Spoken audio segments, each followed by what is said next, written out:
Welcome to the Old Guy Bourbon channel. Why do we call it that? Because I'm an old guy and that's bourbon. And today we're reviewing Speakeasy, Kentucky straight bourbon. Now this is a Willet product. It's 98 proof. This one cost me $45. And the mash bill is 79% corn, 14% barley, and 7% rye.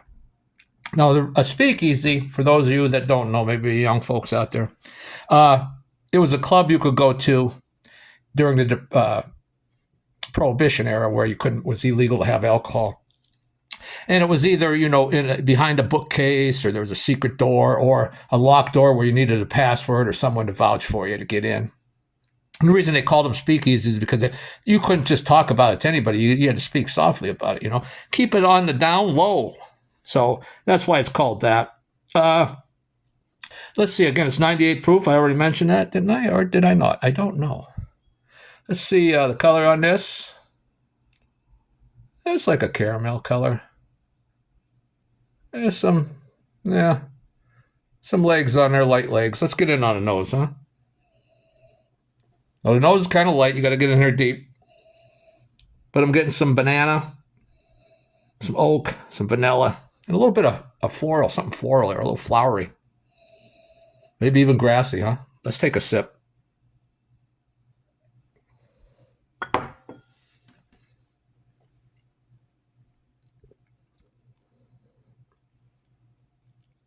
On the palate, I love Granny Smith apples. You get a tart Granny Smith apple. If you don't like that tartness from a Granny Smith, you might not like this. I like that tart Granny Smith. There's also some cinnamon heat, some caramel sweetness, and some of that rye spice on the finish. You get some charred oak. Not a lot, but some charred oak there. Again, that cinnamon heat carries over. There's a little earthiness, like maybe a light tobacco, and some very, very mild chocolate. But that rye spice is hanging around a little bit, almost like a baking spice. I can't think of the spice I'm trying to pull out of my hat, we'll call it. But there's a little. So this one ain't bad. I kind of like it. I know a lot of people don't like Willet products, and that's fine. I mean, some people like Hellmann's mayonnaise, and some people like Miracle Whip. Although I can't figure out why. But so we all have different palates, like different things. I kind of like this one.